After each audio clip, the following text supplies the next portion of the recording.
Good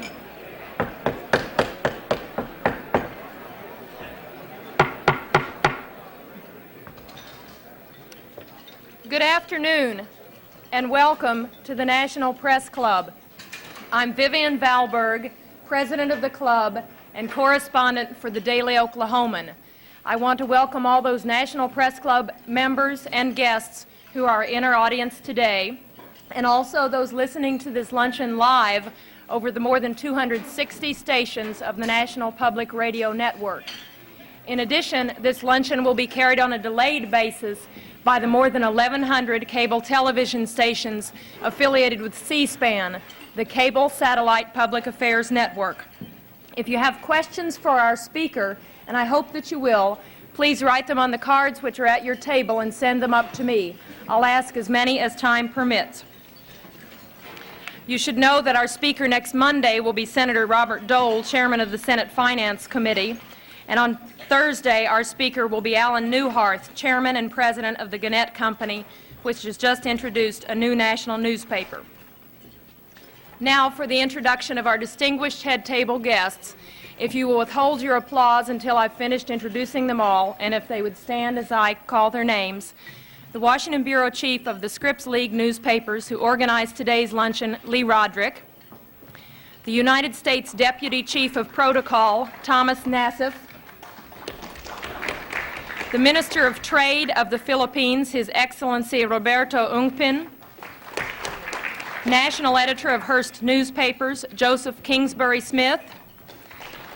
The Assistant Secretary of State for East Asian and Pacific Affairs, the Honorable John Holdridge. The Ambassador of the Philippines, His Excellency Benjamin T. Romualdez. Publisher of the Washington Times, Jim Whalen. The Minister of Information of the Philippines, His Excellency Gregoria Sendanya. United Press International Diplomatic Correspondent Jim Anderson. United States Senator from Hawaii, the Honorable Daniel K. Inouye. Prime Minister of the Philippines, His Excellency Cesar Virata. From Crane Communications, the Chairman of the National Press Club Speakers Committee, Stanley Cohen. The Minister of Foreign Affairs of the Philippines, His Excellency Carlos Romulo, I'm sorry.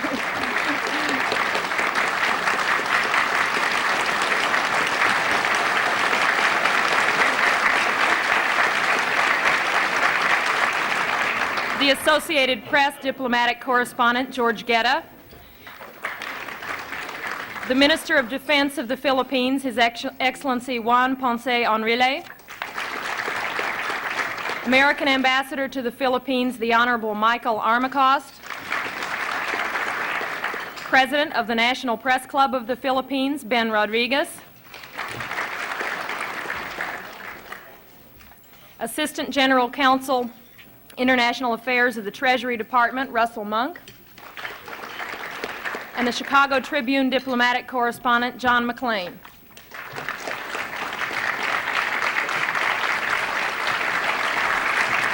Thank you.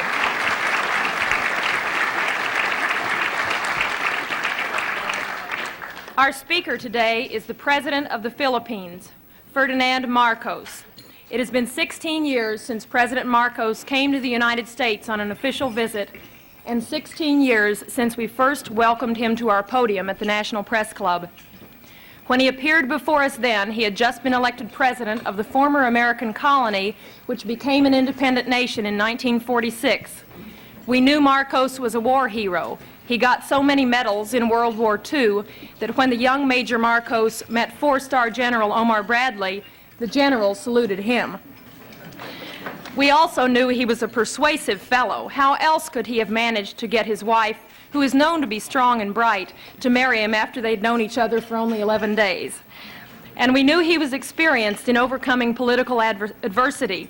After all, the first case Mr. Marcos ever won as a lawyer was when he successfully defended himself from prison against a charge of murdering a political opponent of his father.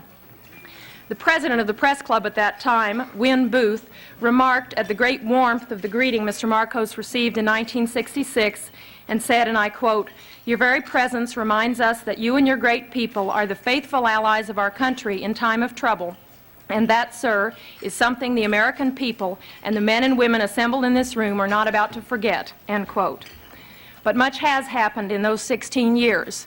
In the interim, Mr. Marcos declared martial law, or what he called constitutional authoritarianism, and did not lift it for 11 years. There have been charges of corruption, abuses of human rights, and political repression, and recently the Archbishop of Manila called openly for him to resign. But through it all, Mr. Marcos has remained president, and this week, President Reagan warmly welcomed him, stressing the many common ties between the two countries. The New York Times recently said, quote, "In a country that is deeply sensitive to style, Ferdinand Marcos has it, and it has allowed him to take the sweeping actions that in essence converted the nation from an ill-functioning, raucous but free democracy into his personal fief and seemingly permanent possession," end quote. President Marcos comes to us today as the head of a nation with a long friendship with the United States, a nation considered crucial to America's defense strategies in Asia. We are eager to hear what Mr. Marcos has to say. It's my pleasure to present to you Ferdinand Marcos, President of the Philippines.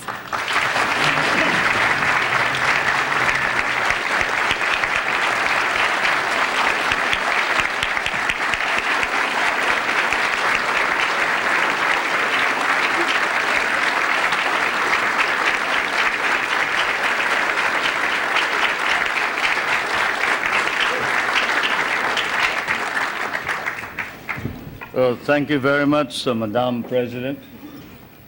Distinguished guests, my friends. It certainly is gratifying that in the course of my present visit to the United States, I should once again be accorded the opportunity to meet with the people who understand me or misunderstand me most. I'd like to thank all of you. I remember that our relationship, the relationship between the two countries can be opened up at one of 2 points by the historian or the curious investigator into world events.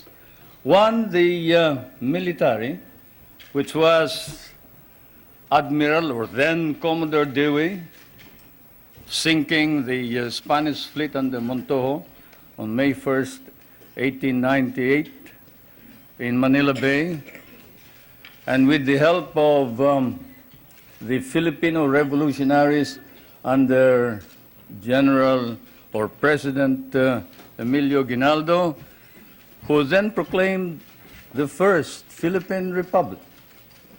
Incidentally, President Emilio Aguinaldo was the grandfather of Prime Minister Cesar Virata, who is here. My grandfather only commanded the revolutionary forces. We have changed places since then.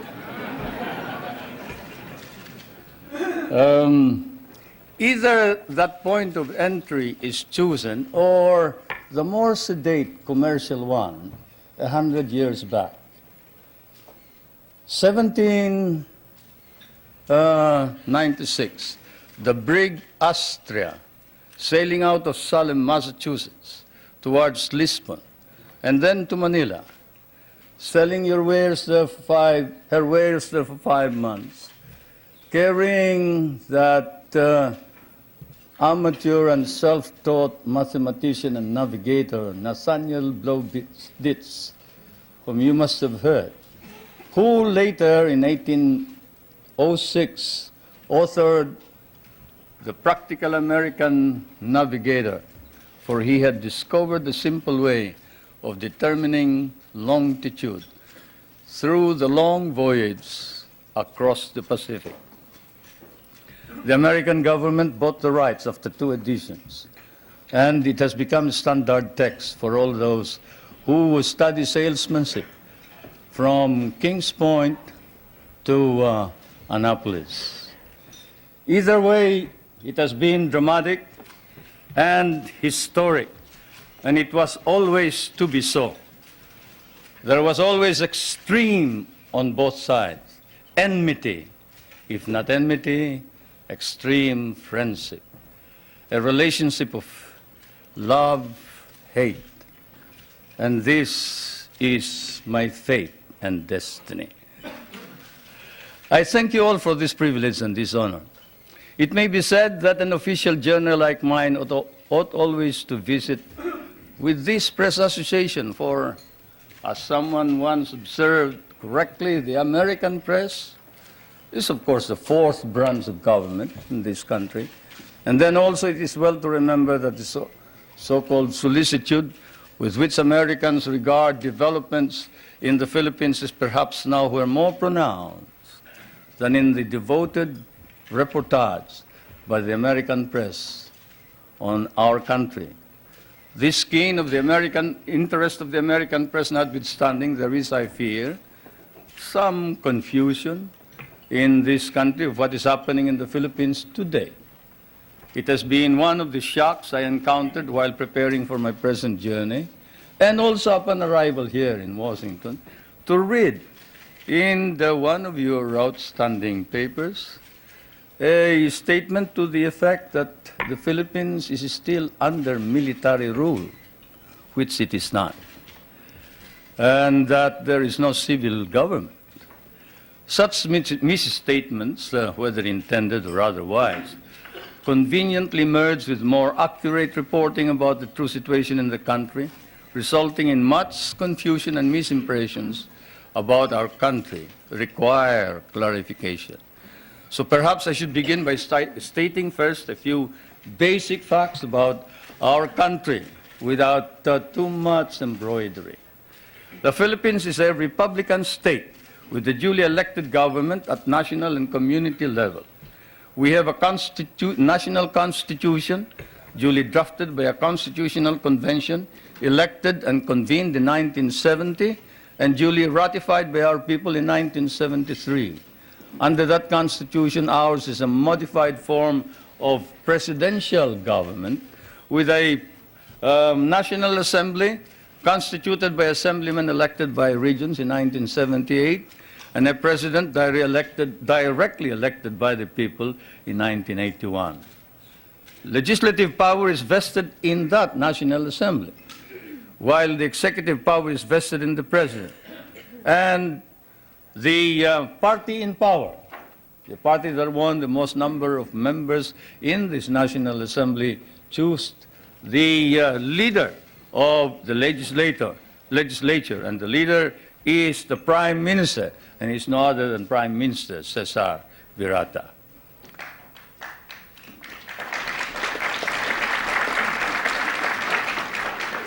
We have an independent judiciary which is under the full supervision of a Supreme Court.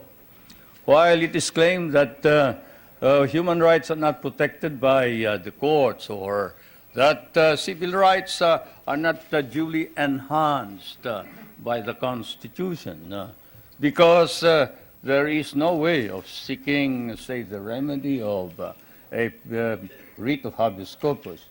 The truth of the matter is anyone can petition for a writ of habeas corpus in the Philippines. In fact, all those who have been apprehended as having brought in hundreds and hundreds of firearms bought from the PLO and other sources, and who have bragged openly in the television when they are caught that they were the leaders of these rebel groups, and who later changed their tone on the advice of their lawyers, went to the Supreme Court and were able to obtain an order from the Supreme Court for the Philippine government to bring the bodies of these people to before the Supreme Court, which we did. There is not a single man who has filed a petition for a writ of habeas corpus who has not been able to compel the government to bring the body of all those petitioners to the Supreme Court. In fact, the Supreme Court ordered an investigation on the allegations of torture, and the results were negative. The doctors testified that they examined all of these persons, all these petitioners, during the period of confinement, and they never complained about any mistreatment or torture. And some indiscreet remark indicated that this was merely said on the advice of the lawyer as a preparation for defense in the criminal trial. Now let's review the overall measures. All measures that have been issued by the President were issued at his instance alone? No. They are issued after a meeting of what is known as the party caucus. You who have studied constitutional law know that in a modified parliamentary or presidential form of government, the President actually doesn't make the decisions. He may lead the party, and therefore in the caucus, he may exert influence in the caucus, but the caucus decides what is going to happen.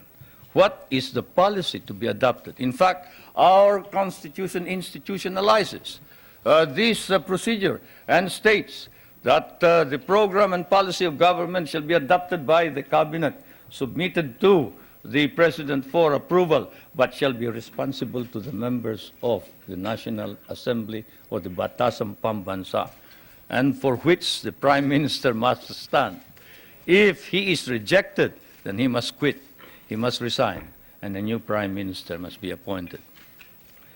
Now, all cases are appealable to the Supreme Court, including cases of security against the state. We have a system of local government and administration throughout the country. In all, there are 73 provinces, 60 cities, 1,502 municipalities, 42,000 barangays, in each of which there are regular elections. Barangays are the villages. We just had elections this year. The election for president occurred in 1981. Under the Constitution, the people have a right of recall. They can recall anyone who has been elected by 1/5 of all the voters who voted in the last elections. A vote of 1/5 will suffice to call a new election for any given post. Our Constitution likewise provides for a Bill of Rights, which guarantees protection of the political and civil rights of all individuals, regardless of color or creed. Incidentally, that statement allegedly made by Cardinal Sin has been denied by Cardinal Sin. I was surprised that you haven't heard about it. This just goes to prove that there is some time lag when you move towards the West.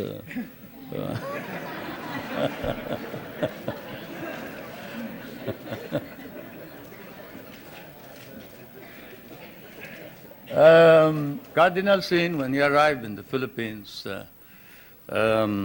appeared before some of our friends and said, look, there is no quarrel between the church and state, and the church and state are separate. I have no intention of intervening in political affairs. I have not stated that the president should resign. That's his business. That's the business of the people.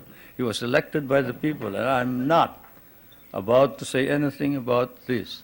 That's why I'm surprised that here you make much of it. But I suppose that's part of news. It's good copy.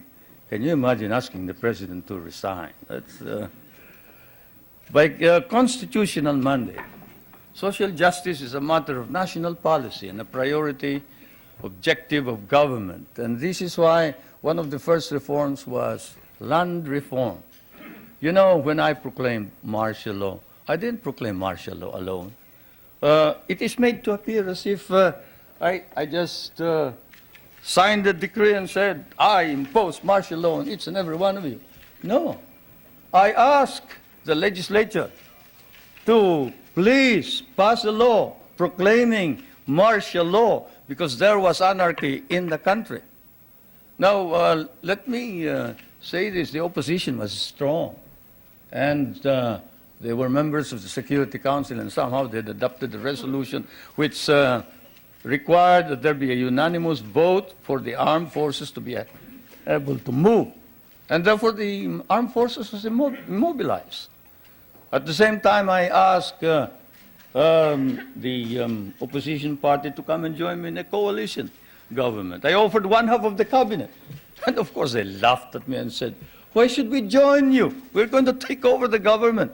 By the time you are through with the exercise, you're dead, politically and otherwise. So, and they refused to join me. I asked the advice of the judiciary.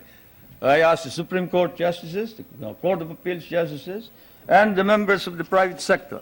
And all of them told me there's only one man who can proclaim martial law, and that is the President. And you are it. You are the only one who can proclaim martial law. This is why I must carry this particular mark in our history. I could not have transferred it to the legislature. Why? Because the legislature did not have the power. What does the Constitution provide? The President shall be the Commander-in-Chief of the Armed Forces of the Philippines, and he may order the armed forces out to quell any disorder, riot, rebellion, invasion, insurrection, and in case of invasion, insurrection, rebellion, or imminent danger thereof, when the public safety requires it, he may suspend the privilege of the writ of habeas corpus or proclaim martial law throughout the Philippines or any part thereof. What does that provision provide? It provides that only the President can proclaim martial law. I repeat, that is why I had to assume responsibility. And I am not one for shirking duty. The people said there was necessity for proclaiming martial law. And the people said, you are the only official who can proclaim martial law. So I proclaimed martial law. And I sincerely believed that it was necessary to proclaim martial law to install order and stability, because there was complete anarchy throughout the country at the time. Now, therefore, at that particular period, what was the status of our government? Our government was immobilized, impotent. The armed forces could not move out. The industry was not at all in any way moving. There was no income coming into government. Everybody was running away. They burned the U.S. Partly burned the U.S. embassy, tried to burn it anyway. They tried to kidnap the American ambassador. American ambassador was Byroad, Ambassador Byroad. And they tried to kidnap our foreign minister, Romulo, whom you just saw today. And I told him, you better disappear because I will not ransom you.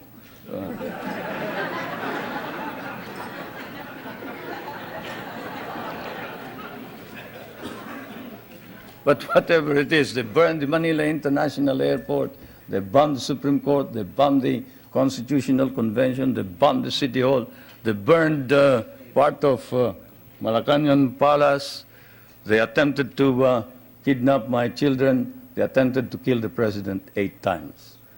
There was, of course, an attempted assassination against the First Lady. You all know about that. And this required that I immediately act on it, and so I did.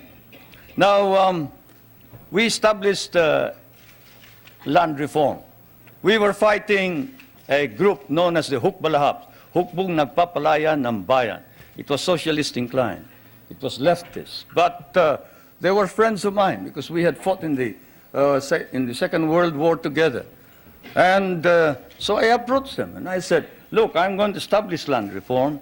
If you're fighting for land reform against the feudalistic agrarian system, then you must join me. And they did. I want to introduce to you the leader of that rebellion, who is now present and is a part of the government, Mr. Luis Taruk.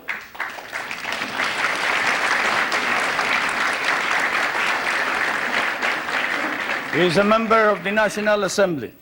The one reason why he ran to the hills, according to him, was he was elected as a member of the old legislature and he was not recognized as such. He and the others.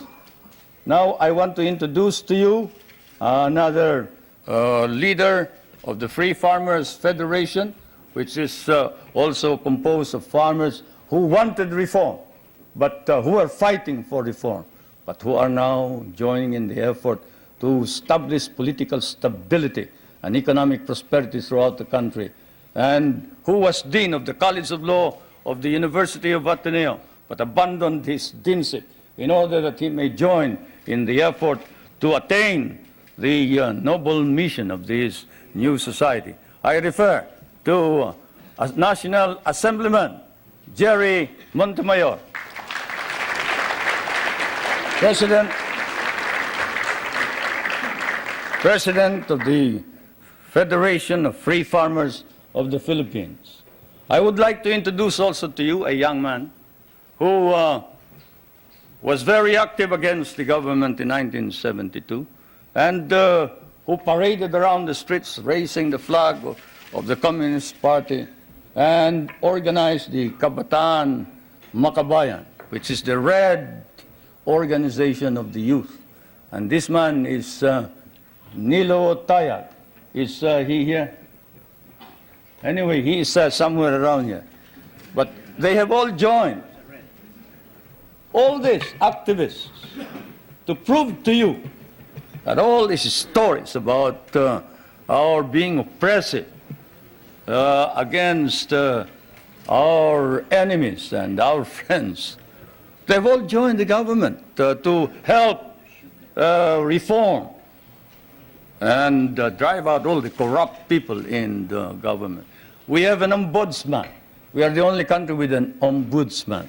You know what an ombudsman is. He is the officer who watches over the corrupt officials of government. And this man has charged more than 1,000 officers and employees and sent most of them to jail. Is Justice Pamaran here? He must be somewhere around. Where's Justice Pamaran? There he is. There's the ombudsman.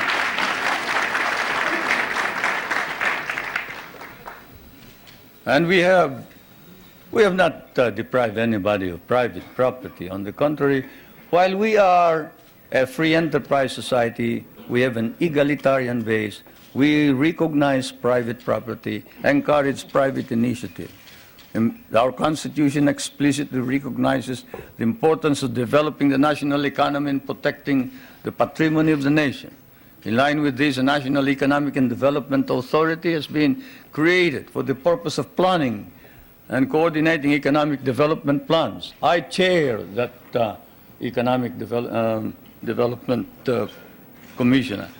Now, I did not come all the way here to recite these basic facts to you, but it is best that we wrote this at once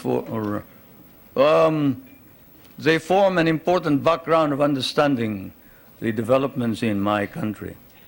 Relations between the United States and the Philippines now span, I'd say 84 years if you mark the Battle of Manila Bay, 184 years perhaps if you mark the brig Salem, from Salem, which when it returned to Salem brought back hides, indigo, lumber, pepper, and paid 24,000 in tariff duties.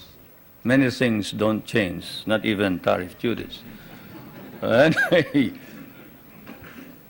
the trade between our countries is covered by a trade agreement. The military and security matters are covered by 3 agreements. Those agreements are, and I will now ask our friends in my staff to distribute these agreements to you, or as many as can receive them.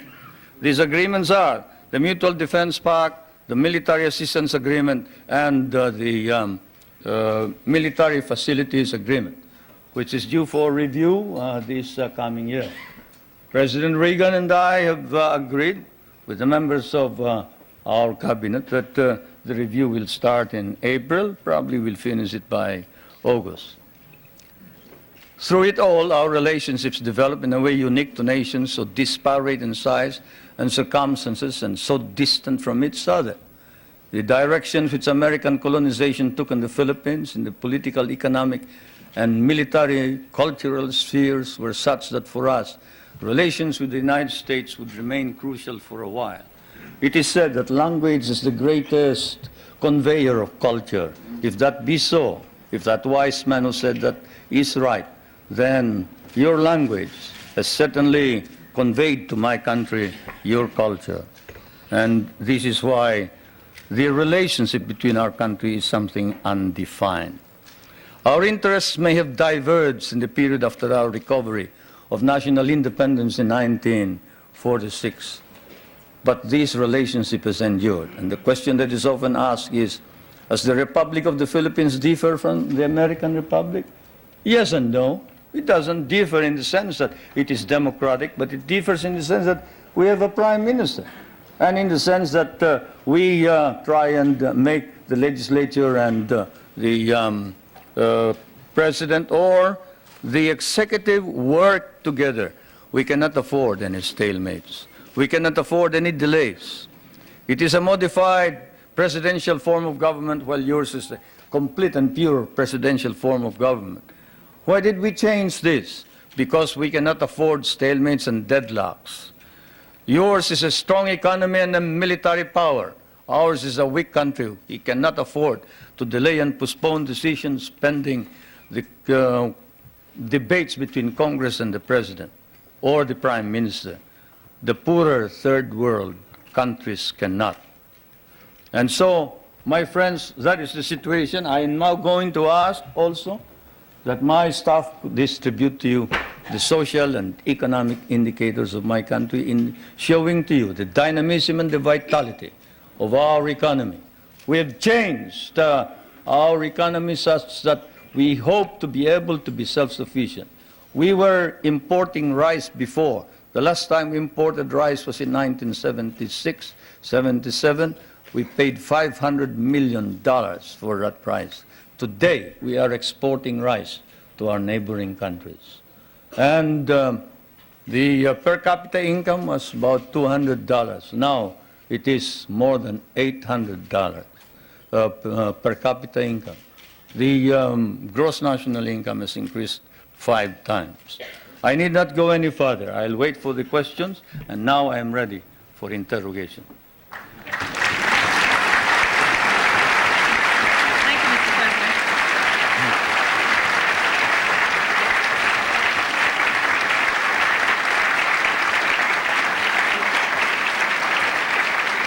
Thank you, Mr. President.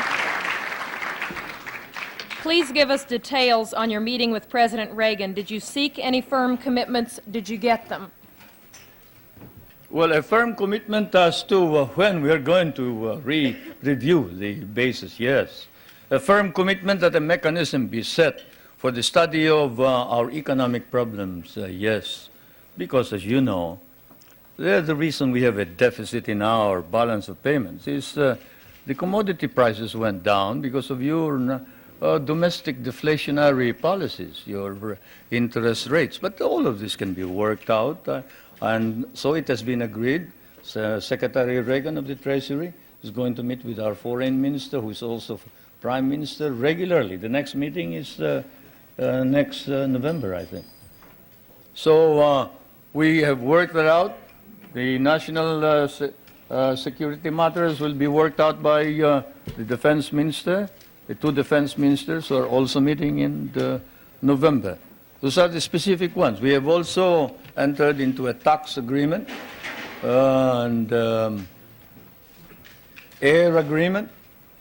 This afternoon, tomorrow, there will be some kind of agricultural agreement. As you know, we have one of the most modern and biggest concentration of agricultural and natural scientists in Asia. This is in Los Baños, the University of the Philippines. And we have biogenetics, we have plant engineering, we have, name it. You remember that the International Rice and Research Institute is based there, and that it was the one that produced the new type of rice which produced the rice green revolution. And we help your scientists produce the corn that can fight mildew. When your scientists could not produce it, we did. that center is going to be developed. We are also hoping to be able to exchange technology on non-conventional energy and other matters. It has been reported that your government will seek $2 billion in rent from the U.S. for the Philippine bases. Is this an accurate report? No, it is not. We have never talked about figures. Louder and clearer. We can understand the question. The question was, is it correct that we have demanded $2 billion in the rent? The answer is no. We haven't quoted any figure. What we have asked is this. We want a study. What is it that is necessary in order that we can perform our job? You and I know that if the Philippines is attacked, the United States is not necessarily bound to immediately react because the provision of the Mutual Defense Pact is that you will immediately take steps as is necessary to meet the contingency in accordance with your constitutional processes. What does that mean? That means that you go to the Senate and the House of Representatives. What does that mean? That means delay while we are dying there.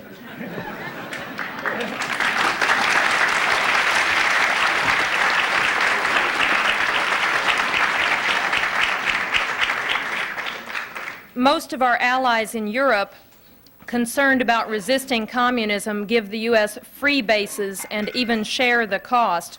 Why shouldn't we expect the same kind of cooperation from the Philippines instead of demands for more rent? Well, for one thing, you haven't exactly paid for what we lost in the last war. If we must make an accounting, 75% of our cities were devastated in the last war. We lost 1 million men. Shall I quote you the statements of Roosevelt and MacArthur that every Carabao will be paid for? Shall I tell you that the veterans who were inducted into the USAF, the United States Armed Forces of the Philippines, of the Far East, your armed forces, were paid only 1/2 the salary of your soldiers? Shall I tell you that we almost turned communists because you refused to recognize us?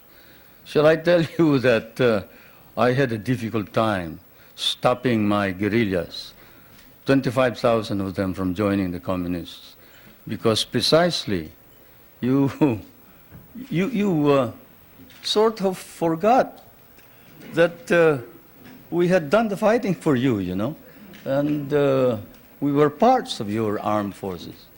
But in fairness to the American Congress, when we came here and we called attention to the fact that we had been abandoned and forgotten, they themselves, in outrage, immediately passed a law recognizing the services of the Filipino and reinstating them as parts of the United States Armed Forces in the Far East, including back pay and benefits. That, Madam President, is the answer, in addition to the fact that those people that you are talking about have been making money at the expense of the United States for quite a long time, while we have not.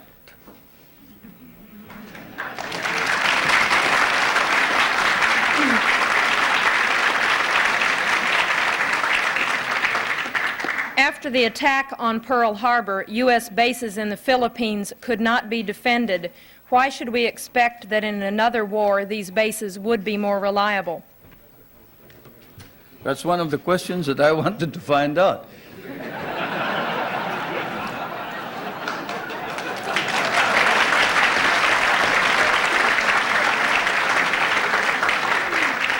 If you're going to run out on us anyway, you better let us know now.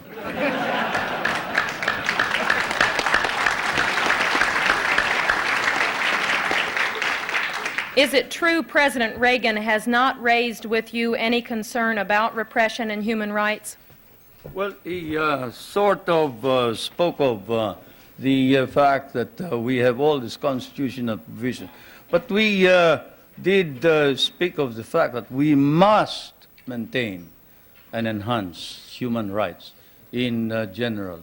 But this fault finding that we found in some of these reports before isn't there.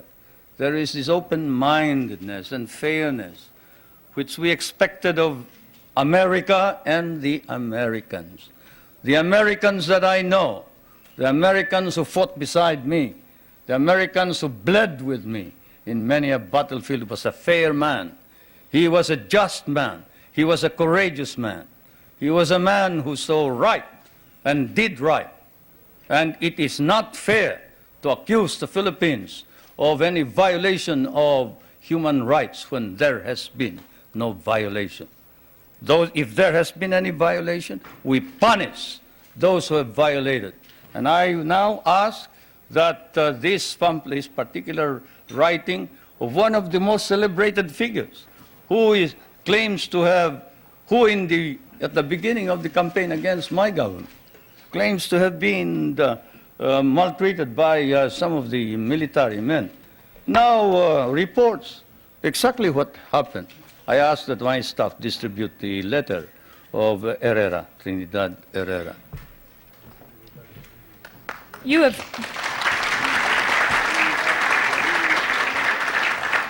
have indicated that the allegations about political repression and human rights are overblown. How then do you explain the findings of the international independent group Amnesty International, which documented cases of torture, disappearances, and illegal detention?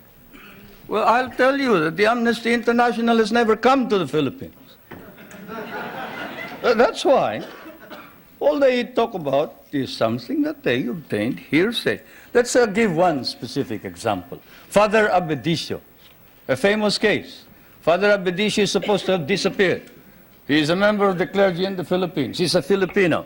He disappeared and we couldn't locate him. Not even my best intelligence officers could locate him. And what did we discover after 6 months? We discovered he had run away with somebody who claimed to be a nun, and he was in Germany. How do you like that? And we got blamed for it. We got blamed for it. That's it. That's how the Amnesty International has been reporting all this thing. This questioner says, I have been in Manila and talked with both Filipino and U.S. businessmen. They say the Philippines are the most corrupt nation in the Association of Southeast Asian Nations, and that your wife's nickname is Miss 10%. Will you comment? They must mistake us for another nation. He must have been living in the bar. Because I can tell you, there is this man, Justice Pamaran, whom I just introduced to you. He is the ombudsman. You who know what an ombudsman is, knows exactly what he can do. He doesn't wait for evidence, any rumor whatsoever, and he investigates it. You talk about my wife. Not that I would like to defend her. She can defend herself any time. She's quite capable. But perhaps that statement was said of another First Lady, not my wife. Certainly not my wife. Perhaps I can tell you that the property of the Marcoses has been brought into a blind trust. And not a 2020 blind trust either. It's a real blind trust. And we don't know exactly how that blind trust operates the property.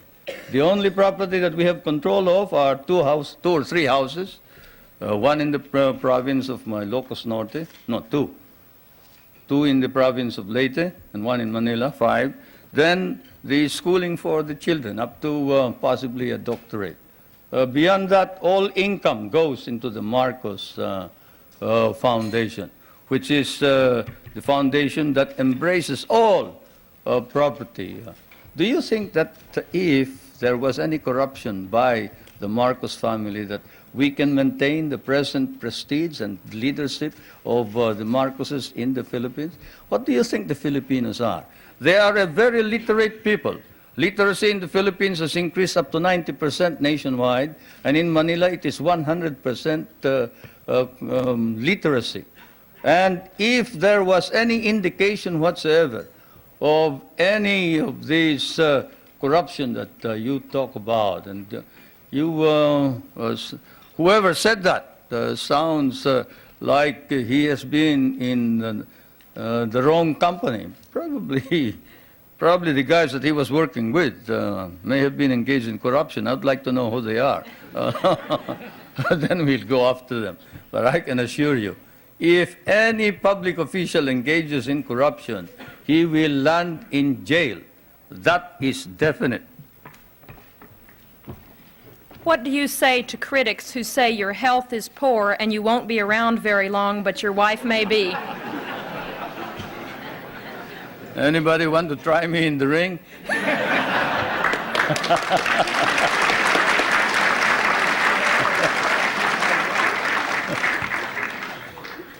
Yeah. Ridiculous. I refuse to answer questions like that.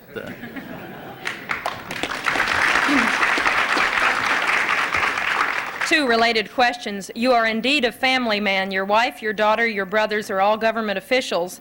Do you think the next president of your country will be a Marcos, and would you like for your wife to succeed you as president? No, no. The problem here, of course, is that one, you do not understand Philippine politics. You see, first of all, my brother, did you say my brother was governor? Government officials. My brother volunteered his services for Medicare. Did you want him to withdraw his voluntary services as a medical officer?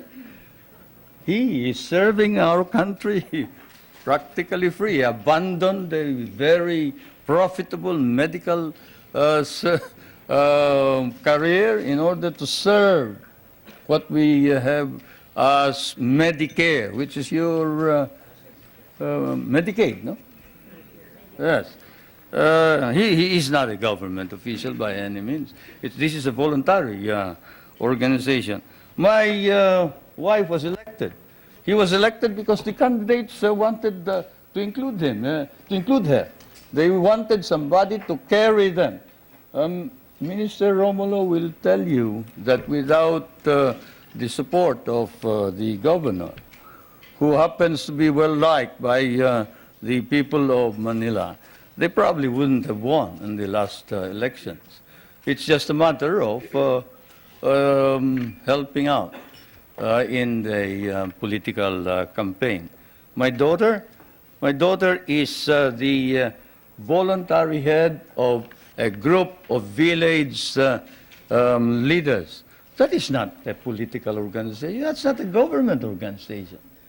This is an association of young kids who are organized in order that they can help each other. Kabataan Barangay. And I am surprised that you hold it against these young kids, that they get together so they can play football, they can encourage sports, they can encourage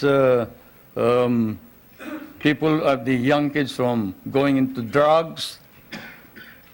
Don't you think that you should also organize something here in the United States and get somebody to stop the young kids from going into drugs and instead go into sports? Well, that's what they're doing.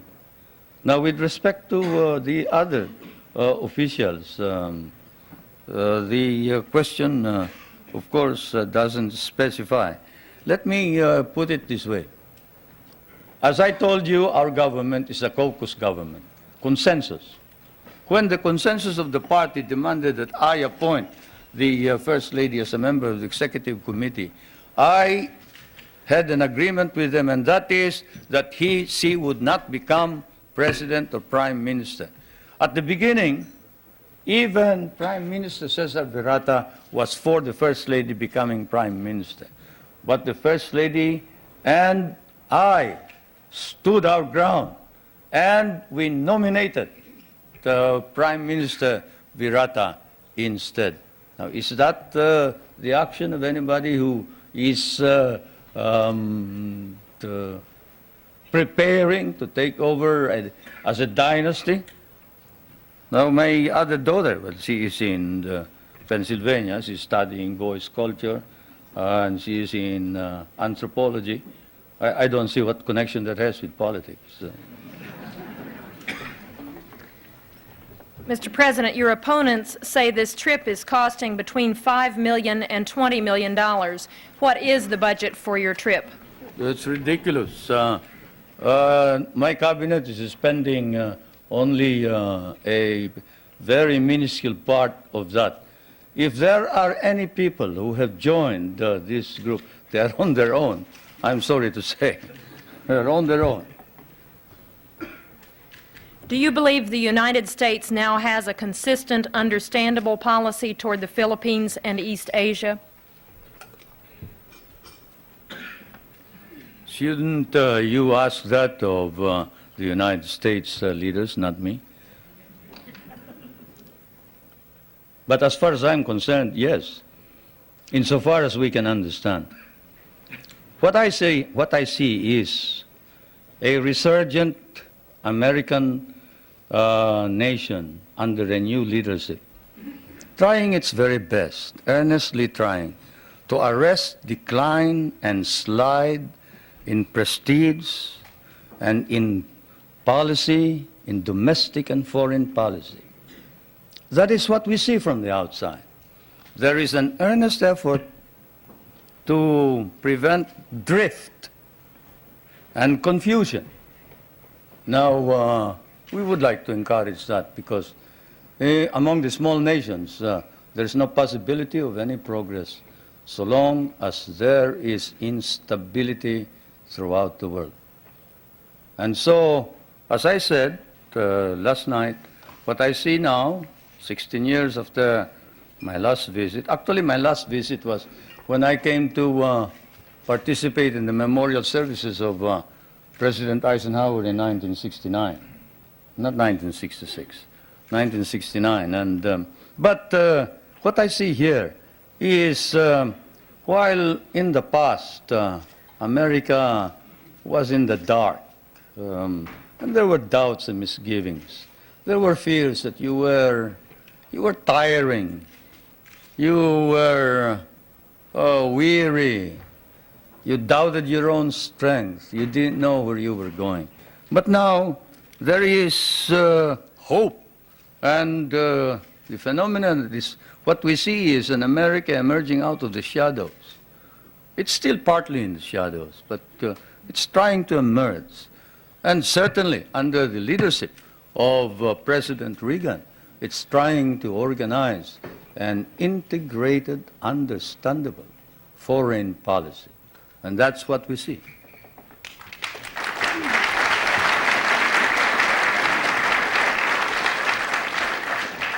There is widespread malnutrition in the Philippines, and only 1/3 of your labor force has regular employment.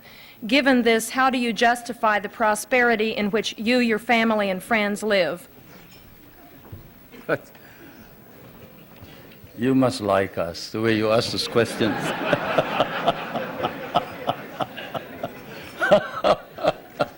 Anyway, I don't know where you get your figures, but the unemployment figure in the Philippines is 4%. I don't know what's yours. I do know what's yours, but have you heard of the KKK, not the Ku Klux Klan, but we have a program which harnesses the energies of those who are half employed, like those who are in the farms. You see, those who wait for the coconuts to fall or who plant rice are partly employed. And so we allow them to engage in what we call small, medium-scale industries, contract work. Where, in what country do you see, say, a boot block? A boot block. Go to a rural bank and say, look, I used to borrow money from this usurious lender here. I borrow 5 pesos in the morning, I have to pay him 6 pesos in the afternoon. Can't you lend me 50 pesos now and I will repay you later on? I have no collateral, I am unknown. I live in the streets. And in what country will you see the rural bank lend this bootblack money after looking at his shoeshine stand and gathering all the other shoeshine boys and putting them to work and getting them to repay this indebtedness, not in a week, but perhaps even in a day? Or fishermen who live a hand-to-mouth existence. Even here, in your prosperous United States, can a poor fisherman go to a bank and borrow money on his name, on his signature? He cannot. But here in the Philippines, he can. A poor fisherman can go to the bank and say, look, I live in so-and-so, and the chairman of my village can certify that I am a poor fisherman. And I would like to organize a group. Can you lend us 5,000 so I can buy a motor? I can buy a net, I can buy a small boat, and we can improve our earnings. And under our laws, we have set aside funds which then are lent out. And we have been able to lend out about 1,200,000,000 pesos under this scheme, and they have been repaid. They have been repaid, and that's the worst part about it, isn't it? Many people don't believe it, but they have been repaid. And so we have a situation where the work ethic has been encouraged. We tell everybody, you don't plant rice, you don't eat rice. You don't work, you don't get anything. But you work. We'll give you the wherewithal. We'll give you the funds. We'll teach you how to work if necessary. And we will see to it that we will sell your products. That's what's happening in the countryside. Not all this talk about corruption and this ridiculous statements about people in government enriching themselves.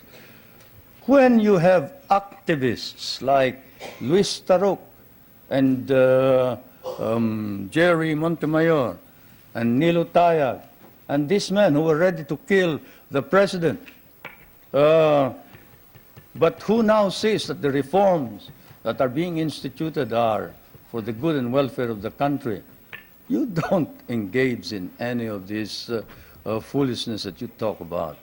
No, everybody is sincere and earnest about making our democracy work. And I can tell you that whoever has told you about these unwholesome observations about the Philippines, better come back to the Philippines. I'll pay for your trip so you can see what's actually happening. Thank you, Mr. President. Before I ask our final question, I want to present you with a certificate of appreciation for appearing once again at the National Press Club and with an updated version of the National Press Club necktie. Thank you.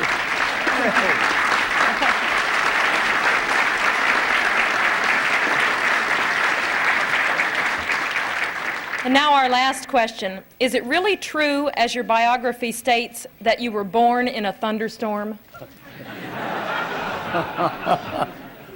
How should I know?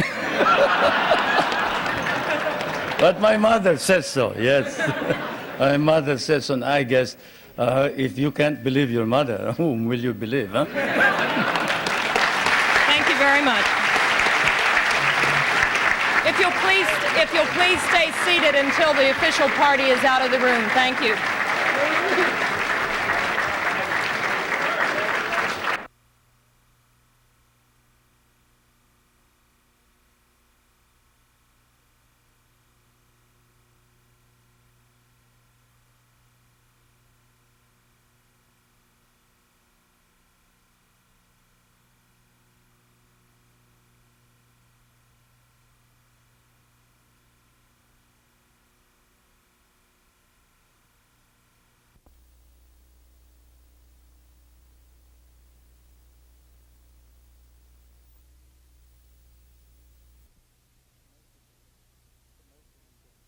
make them in good faith. I'm sure of that. May I just raise one more philosophical question?